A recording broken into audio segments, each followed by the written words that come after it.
બોટાદમાં ગઢડા પાલિકાના ward number 2 માં ભાજપની પેનલ જીતી છે।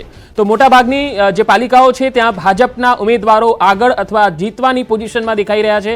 ચાણસ્મામાં પણ દેખાઈ રહ્યું છે કે બીજેપી આગળ છે। ઘાટલોડિયા વોર્ડ નંબર 2 ની પેટા ચૂંટણીમાં ભાજપના ઉમેદવાર આગળ ચાલી રહ્યા છે।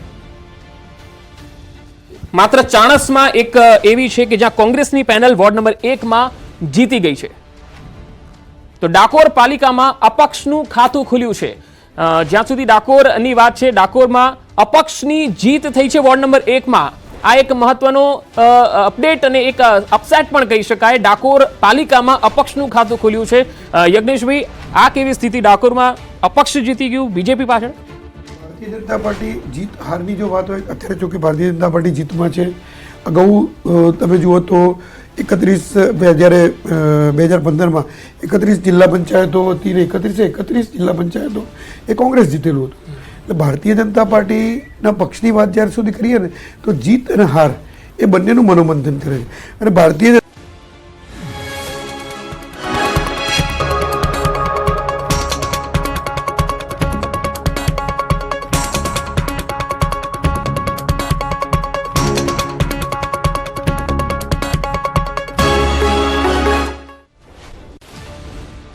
અપડેટ ભાજપ વિનિંગ પોઝિશનમાં દેખાઈ રહ્યું છે। અત્યાર સુધીના જે પરિણામો આવ્યા છે, તળાજા પાલિકામાં વોર્ડ નંબર 1 માં ભાજપની જીત થઈ રહી છે। તળાજા પાલિકામાં વોર્ડ નંબર 1 ભાજપની જીત। ધરમપુર નગરપાલિકામાં વોર્ડ નંબર 1 માં અપક્ષ પેનલ જીતી છે, જ્યારે વોર્ડ નંબર 2 માં ભાજપની પેનલનો વિજય થયો છે। સાવલી નગરપાલિકા વોર્ડ નંબર 2 ની પેટા ચૂંટણીમાં ભાજપના ઉમેદવાર ભદ્રેશ પાઠક જીતી ગયા છે। તો સાથે સાથે વડોદરા તાલુકા પંચાયતની નંદેસરી બેઠક પર ભાજપ જીતી ગયું છે। વડોદરા તાલુકા પંચાયતની બંને બેઠકો પર ભાજપ જીત્યું છે। તો તળાજામાં પણ ભાજપના ઉમેદવાર જીત્યા છે। વડોદરાના તાલુકા પંચાયતની નંદેસરી બેઠક પર ભાજપનો વિજય। ગઢડા નગરપાલિકામાં કોંગ્રેસે ખાતું ખોલાવ્યું છે। વોર્ડ નંબર 4 માં ગણતરી પૂરી થઈ છે। કોંગ્રેસના 4 ઉમેદવારનો વિજય થયો છે। ભાજપની કુલ 12 બેઠકો પર જીત થઈ છે। મતગણતરીમાં 8 વિજેતા છે, 4 કોંગ્રેસને મળી છે અને 4 બિનહરીફ છે ભાજપ। તો આ રીતે ગઢડા નગરપાલિકામાં કોંગ્રેસે અહીંયા ખાતું ખોલાવ્યું છે એવું કહી શકાય। ઝાલોદ નગરપાલિકા વોર્ડ નંબર 1 માં 2 ભાજપ અને 2 અપક્ષ ઉમેદવાર વિજેતા જાહેર થયા છે। વોર્ડ નંબર 1 માં ભાજપના જાકીર મિયા કાનુગા 1050 મતોથી વિજેતા થયા છે, જ્યારે વોર્ડ નંબર 1 માં ભાજપના રાજેશ રમેશ જે છે 656 અને મનીષાબેન અપક્ષ ઉમેદવાર 1033 મતોથી વિજેતા જાહેર થયા છે। તો બોટાદ ગઢડા નગરપાલિકા વોર્ડ નંબર 4 માં ગણતરી પૂરી થઈ છે। કોંગ્રેસના 4 ઉમેદવાર જીત્યા છે। સંતરામપુર નગરપાલિકા વોર્ડ નંબર 2 માં ભાજપના 3 ઉમેદવાર જીત્યા, કોંગ્રેસનો 1 જીત્યો છે। હાલોલ નગરપાલિકા વોર્ડ નંબર 6 માં ભાજપના 2 ઉમેદવાર જીત્યા છે। 2 બેઠક અગાઉ જે છે એ બિનહરીફ રહી હતી। હવે સાવલીની વાત કરીએ તો સાવલી નગરપાલિકા વોર્ડ નંબર 2 ની પેટા ચૂંટણીમાં ભાજપના ઉમેદવાર ભદ્રેશ પાઠકનો વિજય થયો છે। વડોદરાની નંદેસરી તાલુકા પંચાયતની જે બેઠક છે તેમાં પણ ભાજપનો વિજય થયો છે। ડોક્ટર વિશાલ, હવે જે પરિણામો આવી રહ્યા છે એમાં કોંગ્રેસ માટે આ પરિણામો કેટલા મૂલ્યાંકન અથવા અવલોકન કરવા લાયક છે? કારણ કે જો લોકસભા, વિધાનસભા અને હવે સ્થાનિક સ્વરાજ, કોંગ્રેસ ધીરે ધીરે પોતાનું અસ્તિત્વ ગુમાવતી જઈ રહી છે। કોંગ્રેસની વાતચીત કરવા જઈએ તો મેં તમને આગળ પહેલાં આવતા શરૂઆતની અંદર જ એક વાત કીધી કે આની અંદર જે અત્યારે કોંગ્રેસની સીટો જે જોવા મળી રહી છે એ ક્યાંક એમની મહેનતની સીટો જે કહીએ એના કરતાં વધારે સીટો જોવા મળી રહી છે। કે પાયા સ્તરનું જે મજબૂતાઈ હોવી જોઈએ એ પહેલાં તો નથી, શીર્ષ નેતૃત્વ હોવું જોઈએ એ નથી, મજબૂત વિપક્ષ તરીકે ઉભરી આવવી જોઈએ કે જે રીતે વિપક્ષની ભૂમિકા ભજવી જોઈએ, અને ક્યાંક ને ક્યાંક અમુક સીટો જે છે એ બિનહરીફ થઈ ગઈ। એટલે પબ્લિક જ્યારે વોટિંગ કરવાના પહેલાંના શરૂઆતના સમયની અંદર જ બધાને ખબર પડી ગઈ કે આ જગ્યા ઉપરથી આટલી સીટો જ્યારે બિનહરીફ થઈ ગઈ છે ત્યારે કોંગ્રેસ ઉપર ભરોસો કરવો અથવા કોંગ્રેસને તોડીને લઈ ગયેલા ભારતીય જનતા પાર્ટીએ જે કોંગ્રેસની જે સીટો જે છે એને ખરીદી, તોડી, જબરદસ્તી જે કંઈ પણ શબ્દ અત્યારે વાપરી આની અંદર કે જે જોવા મળ્યું છે અને જે રીતે અહેવાલો પ્રસાર થયા હતા કે આ વસ્તુ બની શકી છે, જેના કારણે આટલી બધી સીટો એ લોકો બિનહરીફ કરી ગયા। ક્યાંક ને ક્યાંક લોકોનો વિશ્વાસ, જે આપણે કહીએ કે આ જે છે નગરના, ગામડાના, છેવાડાના માનવી સુધીની સુવિધાઓ અને એમની સવલતો પહોંચાડે, જે લોકો આની અંદર ઊંડા ઉતરી શકે છે એ લોકોનો વિજય થાય છે, જે આપણે અત્યારે પરિણામોની અંદર જોઈ શકીએ છીએ। ડોક્ટર વિશાલ, મુદ્દા નથી એવું નથી, મુદ્દા ગ્રામ્ય લેવલે ઘણા બધા મુદ્દાઓ રહ્યા હોય છે પણ એ અસરકારક નથી નીવડતા પરિણામોમાં કન્વર્ટ કરવા માટે। 100%। એટલે તો હું તમને એ કહેવા માંગુ છું કે તમે અત્યારે જે પરિણામો જોઈ રહ્યા છે કે અપક્ષના 4 એક આખી પેનલ જીતી જતી હોય છે, જ્યારે શાસક પક્ષના ઉમેદવારો, જ્યારે સાંસદ, ધારાસભ્ય બધા જ એ જગ્યાએથી આવતા હોય કે જે ગ્રાઉન્ડ લેવલના નેતા કહી શકીએ કે જે રોજબરોજના લોકોના સંપર્કમાં હોવા છતાં પણ લોકો જ્યારે એને નકારી દેતા હોય અને ક્યાંક નવા અપક્ષના ઉમેદવારની જે વિજય થતી હોય એટલે આપણે પરિણામની અંદર જોઈ શકીએ છીએ કે આ જે ચૂંટણી જે થઈ છે એ ચૂંટણીના પરિણામો ક્યાંક આવનારા સમયની અંદર રાજકારણની અંદર બદલાવ આવી શકે છે અને અત્યારે આપણે જે સીટો તમે જોઈ રહ્યા છો આપના માધ્યમથી આપના ટીવીના માધ્યમથી કહી શકું છું કે જે રીતેના એનાલિસિસના ચર્ચા અને એનાલિસિસના ન્યૂઝ છે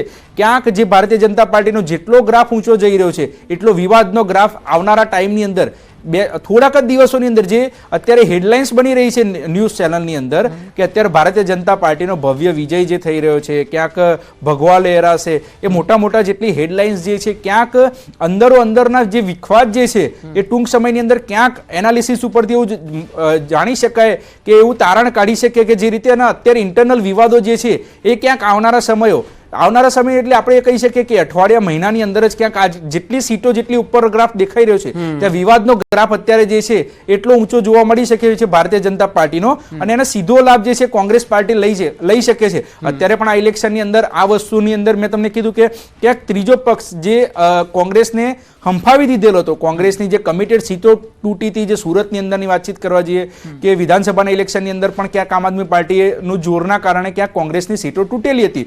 જે વસ્તુ આપણે ભરૂચની સીટની વાતચીત કરવા જઈએ, ચૈતર વસાવાની વાતચીત કરવા જઈએ, આ બધી જે કમિટેડ બેઠકો જે કોંગ્રેસો વર્ષોથી પરંપરાગત રીતે આવતી હતી એ બેઠકો ઉપર જ્યારે કોંગ્રેસને હાર લેવી પડી એટલે કોંગ્રેસ બહુ ચિંતાની અંદર હતું. જ્યારે દિલ્હીના પરિણામો આવ્યા ત્યારે કોંગ્રેસને સૌથી મોટો હાશકારો એ થયો કે હવે આપણે જે છે એ ગ્રાઉન્ડ ક્લિયરન્સ મળી ગયું છે અને જે સીટો તમે જોઈ રહ્યા છો એ કોંગ્રેસના શીર્ષ નેતૃત્વ ન હોવાના કારણે પહેલા તો ઓછી મળી છે. જે મળી છે એની અંદર આપણે એક વસ્તુ કહી શકીએ કે જે નેતાઓ, જે સ્થાનિક લેવલના નેતાઓ જે છે કે લોકોની નજીક રહીને જે અને લોકોના જે કાર્ય પૂરા કર્યા છે અને કરવાના વાયદા કર્યા છે, પ્રોપર મેનિફેસ્ટો જે આવો જે ભારતીય જનતા પાર્ટી જોડે હોય છે એ અપક્ષની અંદર કે સપાની અંદર તમે જો કોઈ મેનિફેસ્ટો નથી તો પણ ક્યાંક કાંદલ જાડેજા ક્યાંક આગળ નીકળી જશે. એટલે પ્રોપર મેનિફેસ્ટો ન હોવા છતાં પણ ક્યાંક ગ્રાઉન્ડ લેવલનું જે વાતચીત જે છે એ કોંગ્રેસે જ્યાં સુધી લોકોની વેદનાને પહોંચી નહીં શકે ત્યાં સુધી કોંગ્રેસની અંદર જે રીતે ઊંચો ગ્રાફ હતો જે ડાઉન થઈ રહ્યો છે, જે દર વર્ષે દરેક ઇલેક્શનની અંદર આપણે જ્યારે વાતચીત કરવા જઈએ કે ક્યાંક કોંગ્રેસનો ગ્રાફ બહુ ડાઉન થઈ રહ્યો છે. આની ઉપર જે પરિવારવાદ હોય, ચર્ચા, ચિંતાનો વિષય જે છે, ચિંતન શિબિરો કરીએ, આપણે ભારત જોડો યાત્રા કરીએ, પરંતુ ક્યાંક ચિંતાની યાત્રા જે આની અંદર જો કોંગ્રેસ કરવામાં આવે ને ગ્રાઉન્ડ લેવલનું જે એમનું માળખું તૈયાર કરવામાં આવે સમય કદાચ હવે આવી ગયો છે. લીંબડીની જો વાત કરીએ, લીંબડીથી સમાચાર આવી રહ્યા છે તો આ તરફ ગાંધીનગર તાલુકા પંચાયતની સાદરા બેઠકમાં કોંગ્રેસની જીત થઈ છે. ગાંધીનગરથી એક જીત આવી છે.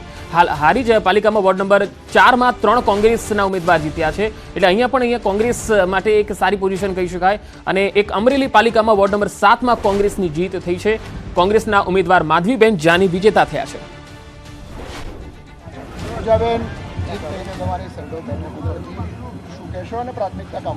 પહેલા તો સૌપ્રથમ કહીશ ભારત માતા કી જય અને હું બધા જ કામ કરીશ. આ વિજય ભવ કે મારા બધા આગેવાનોએ મને બહુ લીડ અને ભારતીય જનતા પાર્ટીએ જે મને વિશ્વાસ મૂકીને જે મને આપી દીધી એના ઉપર હું પ્રત્યક્ષ રહીશ અને બધા જ કામ કરીશ. નાનામાં નાના છેવાડા સુધી હું જઈશ, સરકારના લાભ સુધી હું આપીશ. સૌ મતદારોનો આભાર. બધી યોજનાઓનો ભારત માતા કી જય, માતા કી જય. વિજેતા ઉમેદવારોની પ્રતિક્રિયા આવી રહી છે. એક બાદ એક બીજેપી તમામ પાલિકાઓ પર કબજો જમાવી રહ્યું છે. રાપર નગરપાલિકાની વાત કરીએ તો અહીંયા વોર્ડ નંબર 3 નું પરિણામ આવ્યું છે. 2 બેઠક પર ભાજપ અને 2 બેઠક પર કોંગ્રેસ જીત્યું છે. રાધનપુરની વાત કરીએ તો વોર્ડ નંબર 2 માં ભાજપ 2 અને કોંગ્રેસ 2 બેઠક પર જીત્યું છે. 28 બેઠકમાંથી 5 ભાજપના ફાળે આવી ગઈ છે. સાબરકાંઠામાં વિજયનગર તાલુકા પંચાયતની પેટા ચૂંટણી છે જેમાં ચિઠોડા બેઠક છે એમાં ભાજપની જીત થઈ ગઈ છે. થાનમાં વોર્ડ નંબર 2 માં ભાજપના તમામ 4 ઉમેદવારો વિજેતા જાહેર થયા છે. હારીજ પાલિકામાં 3 કોંગ્રેસ અને 1 ભાજપ જીત્યું છે. વોર્ડ નંબર 4 ની આ વાત છે. રાજકોટના જસદણ નગરપાલિકાની પેટા ચૂંટણીમાં આજે વોર્ડ નંબર 2 બાદ વોર્ડ નંબર 3 માં ભાજપની પેનલ વિજેતા જાહેર થઈ ગઈ છે. તો એક બાદ એક કોંગ્રેસ પાછળ અને બીજેપી આગળ જઈ રહ્યું છે. લીંબડી તાલુકા પંચાયતની ઉટડી બેઠક પર જે પેટા ચૂંટણી હતી એમાં પણ ભાજપના ઉમેદવારની જીત થઈ છે. અહીંયા ભાજપ, કોંગ્રેસ અને આપ અને અપક્ષ ચારેય હતા.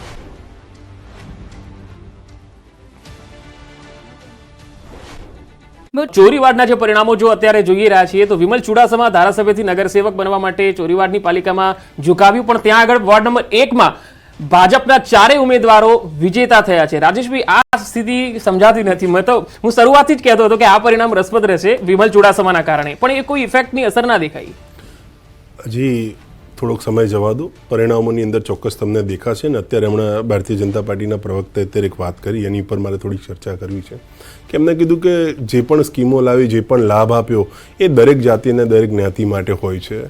હું કદાચ એમને થોડુંક મારા હિસાબે બી કહેવા માંગીશ કે 1950 પછી જેટલા પણ દેશની અંદર જેટલી પણ સ્કીમો આવી, જેટલા પણ દેશના વડાપ્રધાન બન્યા, એ બધી સ્કીમો દરેક સમાજ માટે જ આવી હતી. એમાં કંઈ નવું ભારતીય જનતા પાર્ટી નથી આપી રહી કે કોઈ યોજના લાવીને યોજનાનો લાભ દરેક જ્ઞાતિને કે દરેક વર્ગને આપી રહી છે. એટલે અત્યારથી 50થી લઈને અત્યાર સુધી જેટલી પણ